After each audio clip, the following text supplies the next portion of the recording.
pessoal, essa aula que eu vou passar para vocês agora de revisão para a prova do TJ é uma aula que eu considero muito importante, pois é um tema que é muito cobrado pela Consulplan. Talvez esse tema e a nacionalidade sejam os temas que recentemente mais vêm sendo cobrados pela Consulplan. E o tema é Princípios da Administração Pública. Eu tenho outro vídeo que eu fiz, que eu falo rapidamente dos princípios implícitos da administração pública. Esse eu vou falar dos princípios expressos, né? O famoso LIMP, legalidade, impessoalidade, moralidade, publicidade e eficiência. Só que eu vou aprofundar um pouco mais nesse tema, pois assim que a Consulplan está cobrando. Então, vem comigo, porque você não pode ir para a prova do TJ sem saber isso não.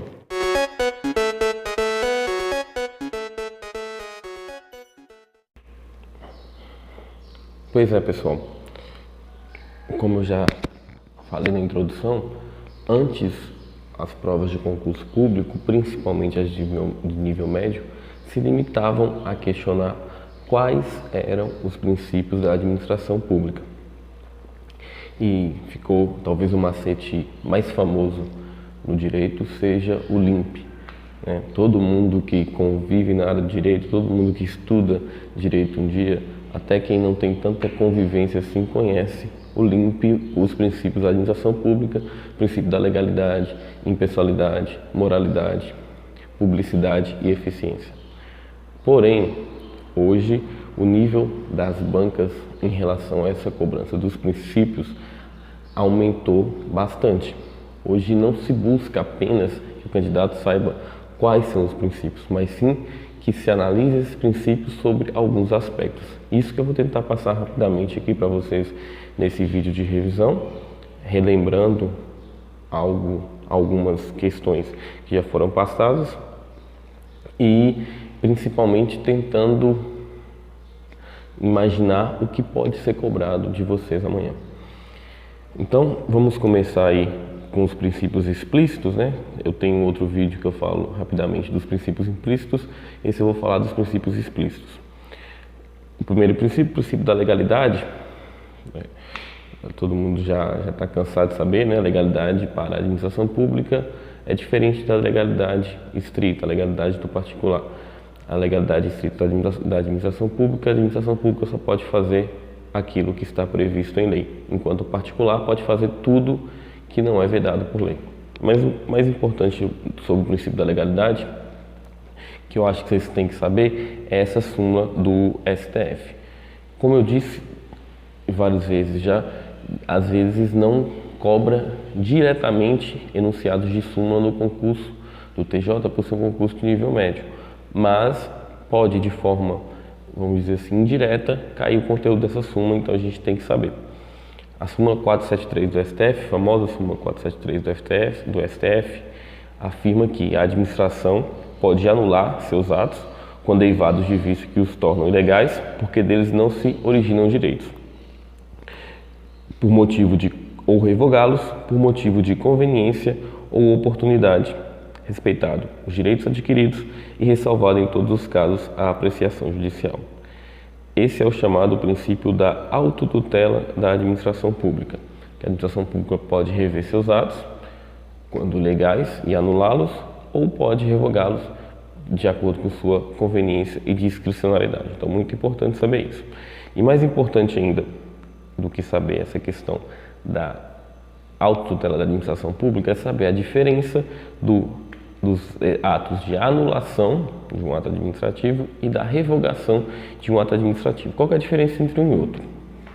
Vamos imaginar o seguinte: o ato administrativo, quando ele tem algum vício, seja qualquer tipo de vício que é incapaz de ser sanável ou não há um interesse que esse vício seja sanável por alguma questão, há que se falar em anulação do ato administrativo. Quando o ato administrativo aí tem um conceito, afronta a lei, quando foi produzido com alguma ilegalidade. Importante vocês saberem um ponto essencial nesse tema. Quando o ato ele é anulável, ou seja, o ato tem um vício. E quando esse ato tem esse vício passível de anulação, essa anulação pode se dar tanto no âmbito administrativo quanto no âmbito do judiciário. Então, anotem isso aí, que o ato administrativo pode ser anulável tanto pela administração pública quanto pelo Poder Judiciário. Vocês vão ver que tem uma diferença lá na revogação do ato administrativo. E outra coisa importante a se citar é a produção de efeitos. Os efeitos da anulação do ato administrativo são ex tunc, ou seja, são efeitos retroativos. Ex tunc, efeito retroativo, né? Eu sempre lembro pelo T do ex tunc de retroativo e pelo N do ex nunc, que é não retroativo, né? Então, tento fazer essa ligação. Então, efeito ex tunc é o efeito retroativo. O ato anulável, ele retroage. Por que retroage? É só pensar uma questão lógica. O ato administrativo, para ser anulado, ele tem que ter algum vício. Se ele teve algum vício, ele nem deveria ter existido.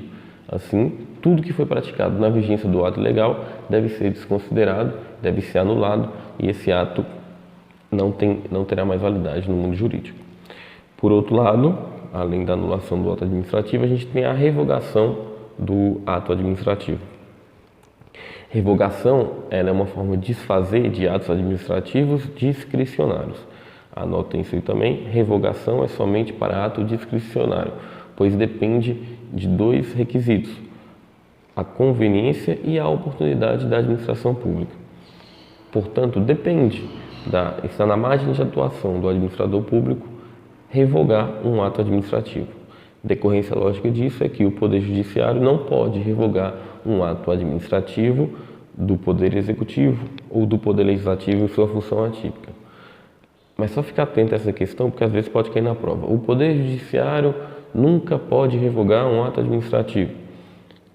Vai estar errado, porque o Poder Judiciário, além da função típica, que é a função de julgar, ele também tem funções administrativas, ele tem funções atípicas. Então, nada impede que o Poder Judiciário, nos usos das atribuições de uma função atípica, revogue um ato administrativo. Por exemplo, um diretor do foro de alguma cidade emitiu um ato administrativo com horário de funcionamento ou horário de entrada no expediente de determinados servidores. A partir desse momento, passou a se fazer esse expediente. Depois de um tempo, o diretor do foro viu que isso não estava lhe trazendo os retornos esperados, não estava tendo tanta eficiência assim. Ele simplesmente revoga esse ato. Um membro do Poder Judiciário revogou um ato administrativo, porém, dentro da sua função atípica, o ato é emitido por ele mesmo. Então, só ficar atento a essas questões, porque às vezes pode cair na prova que o ato administrativo nunca será revogado pelo Judiciário, e esse nunca e esse sempre, toda vez que cair na prova, a gente já sabe, tem que ficar atento. E outra questão do ato revogável, né, como ele era válido, não tem nenhum defeito nele, ele continua válido até o dia que ele foi revogado, ou seja, opera com a revogação efeitos ex nunc, de não retroagem. Os efeitos não retroagem são contados até a data de sua revogação, dali para frente que eles param de ter validade. Então, sobre o princípio da legalidade, é importante saber essa diferenciação: atos administrativos, revogação e anulação de atos administrativos, e o poder de autotutela da administração pública. Dando sequência aqui nos princípios da administração pública, a gente tem mais um princípio explícito, o princípio da impessoalidade. Esse princípio da impessoalidade, pelo que eu vi em provas da Consulplan, ele é bastante cobrado, principalmente por essa questão que eu deixei claro aí, da dupla acepção. O que é a dupla acepção do princípio da impessoalidade? Ele pode ser visto sob duas formas e deve ser aplicado de duas maneiras diferentes. Primeiro, o princípio da impessoalidade está ligado à finalidade da administração pública. Qual é a finalidade da administração pública? Sempre a satisfação do interesse público. A finalidade imediata da administração pública sempre será a satisfação do interesse público. Mas também o princípio da impessoalidade ele deve ser analisado sobre a ótica da vedação à promoção pessoal do administrador público. Inclusive, tem isso claramente no artigo 37 da Constituição, que veda que o gestor público se autopromova com as obras de sua administração. Então, o princípio da impessoalidade, não pense somente na questão da finalidade da atuação pública, que é a satisfação do interesse público, no sentido de que não se pode prejudicar nem beneficiar alguém que vá contra os interesses da administração pública, que sempre é o bem público. Pense também nesse outro lado, que é a vedação à autopromoção ou à promoção pessoal.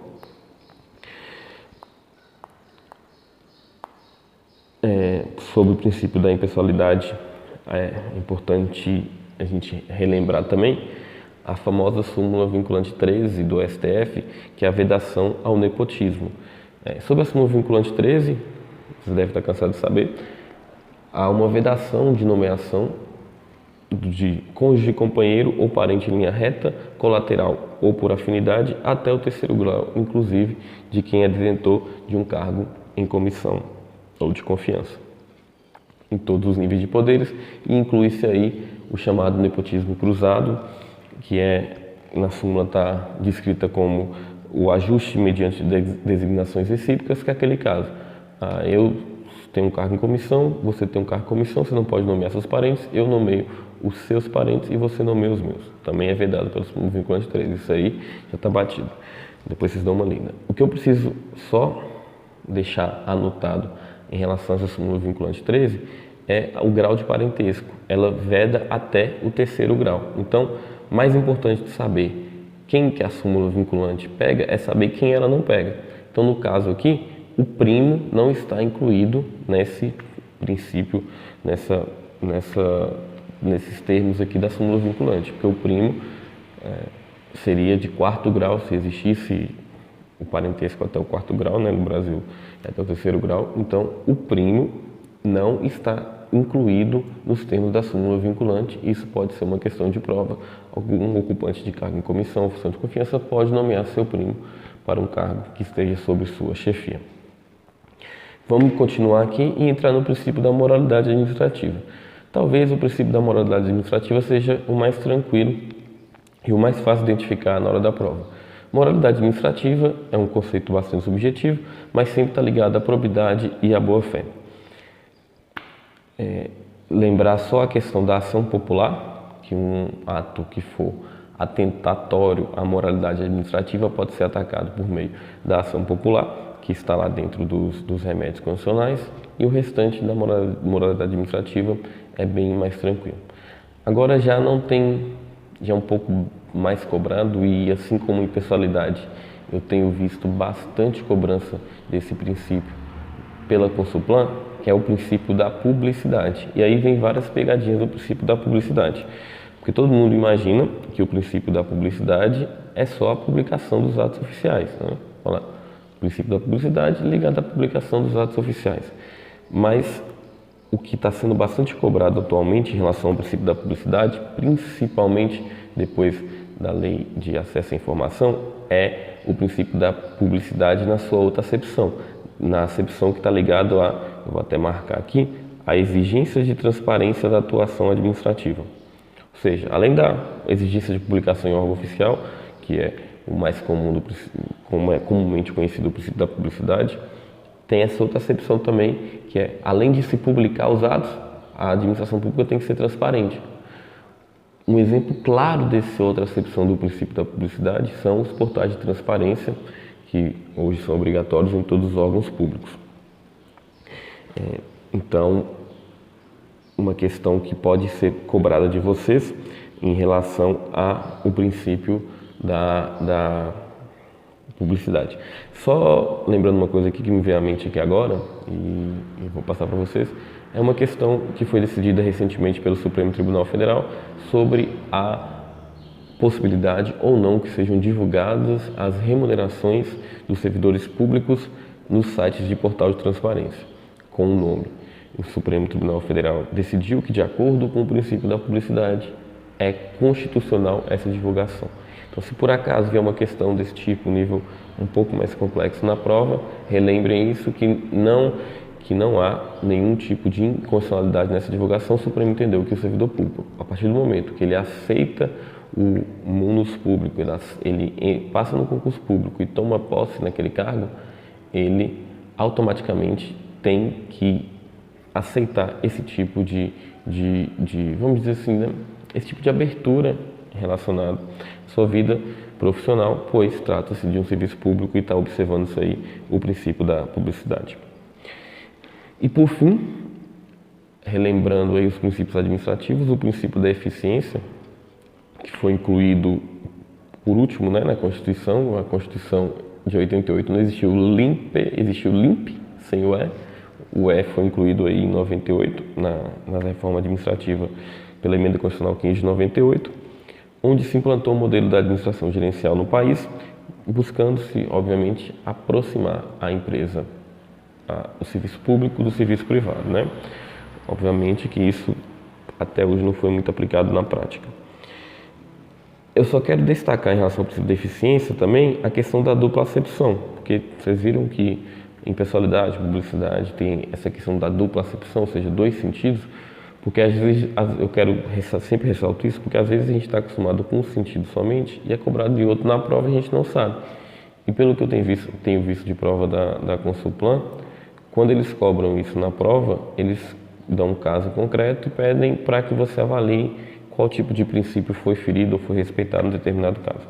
Mas voltando aqui em relação ao princípio da eficiência, a dupla acepção nele primeira, está ligada em relação ao modo de atuação do agente público. Deixa eu grifar aqui. E o segundo, em relação ao modo de organizar, estruturar e administrar a administração pública. Então, inicialmente, está ligado à eficiência mesmo, à qualidade de atuação individual. Em segundo lugar, está ligado à qualidade da prestação do serviço analisado de forma coletiva, ou seja, a administração pública tem que ser eficiente também no sentido de prestar seu serviço de forma eficiente ao terceiro interessado. Então, isso aí que são as duplas acepções. Primeira acepção relacionada ao servidor individualmente. Segunda acepção relacionada à administração pública como um todo. Então, muito importante essa questão dos princípios constitucionais